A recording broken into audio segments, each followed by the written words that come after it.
Sebagai umat Islam kita percaya bahwa apa yang sudah Allah tentukan adalah baik bagi kita. Tinggal bagaimana kita belajar untuk menerima apa yang sudah Allah tentukan. Tetapi di dalam memberikan yang terbaik di kehidupan ini juga satu kewajiban bagi kita. Semuanya sudah ada tuntunannya di dalam Al-Quran. Tidak semua orang bisa jadi orang kaya, tapi semua orang punya peran dan fungsinya masing-masing di dunia ini. Nah, bicara mengenai takdir, kami akan melanjutkan memberikan kesempatan kepada ibu-ibu yang ada di studio. Bu, Bu, masih mau nanyain soal bapak lagi? Sekarang siapa yang mau bicara atau mau nanya tentang takdir atau mau curhat silahkan angkat tangannya.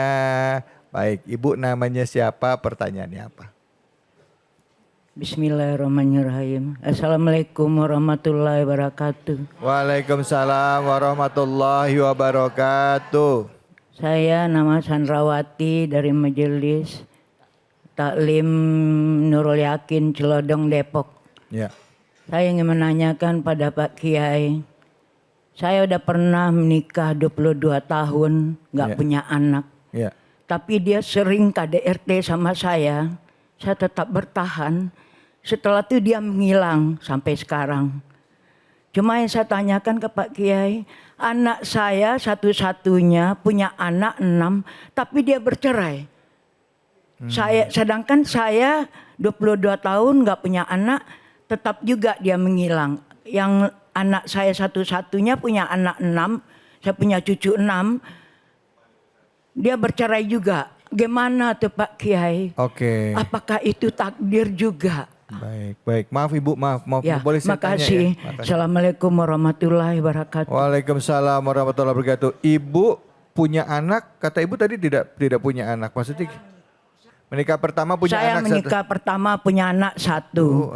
Setelah itu menikah yang kedua saya 22 tahun nggak punya anak, tapi sering dia KDRT sama saya. Oke, dan bercerai juga Ibu? Dan bercerai juga.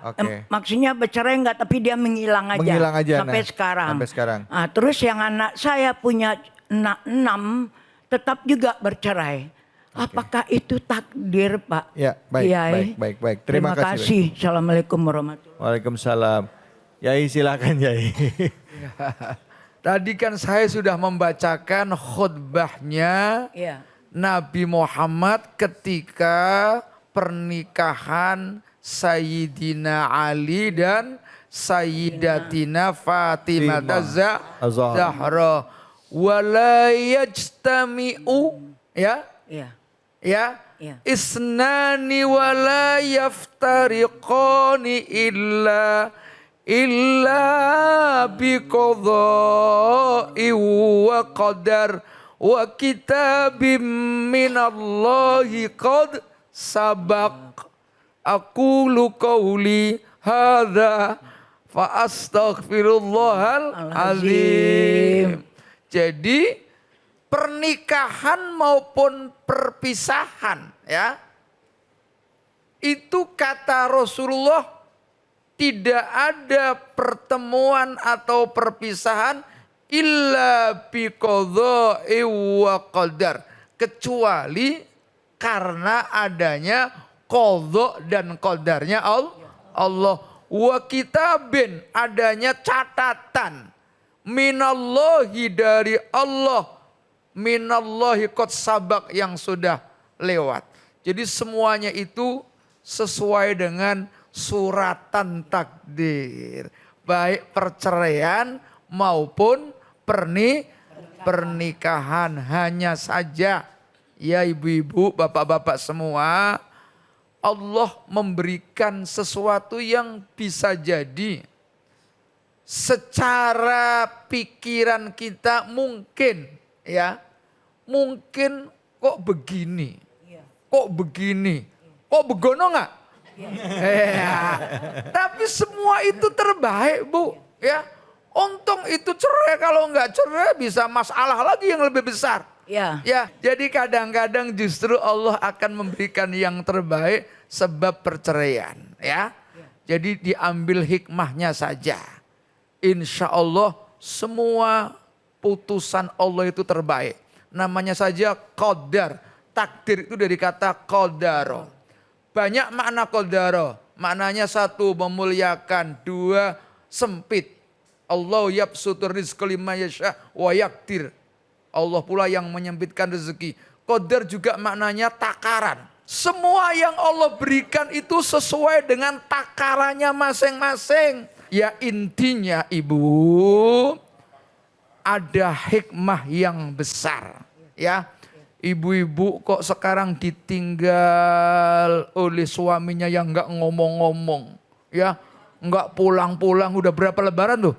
15 tahun. 15 lebaran. Lebih Bang Toyib itu.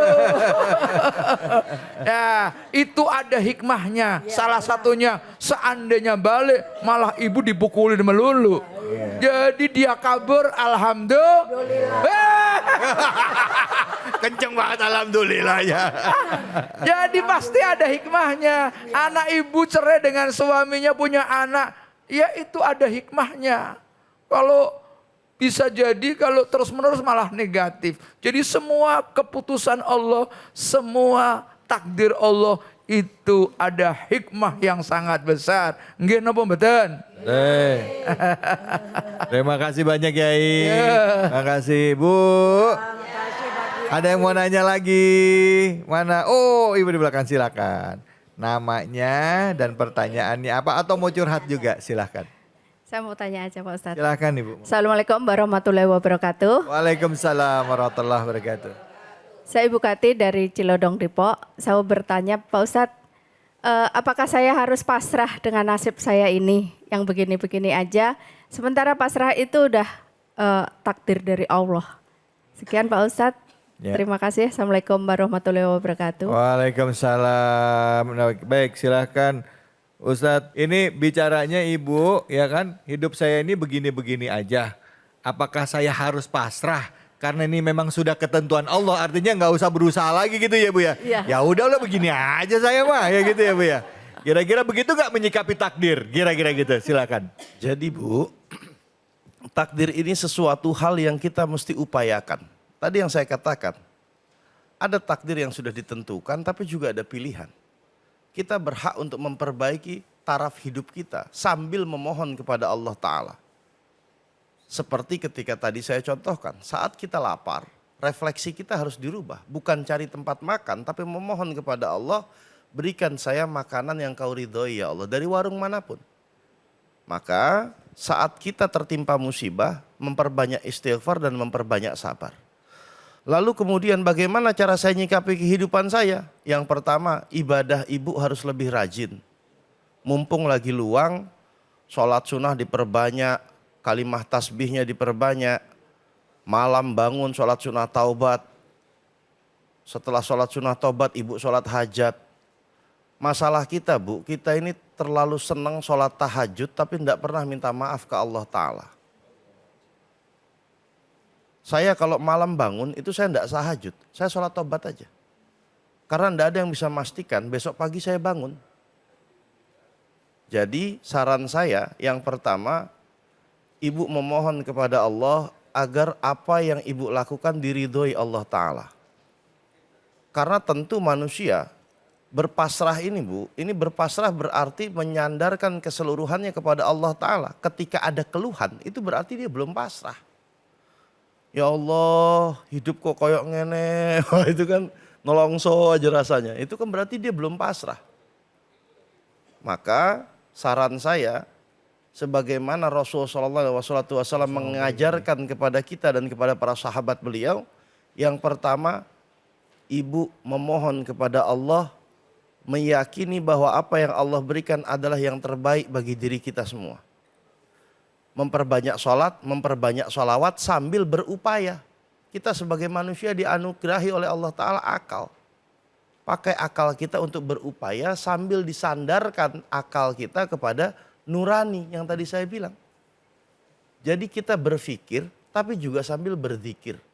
Pagi kita mikir, malam kita zikir. Makasih Kiai, aduh guru-guru kita udah tercerahkan ya Bu ya. Bu, Jangan kemana-mana, setelah ini kita akan kembali lagi, kita akan ngaji bersama dengan guru kita Kiai Haji Munawir Ngajir. Hanya di sini, di Cahaya Hati Indonesia.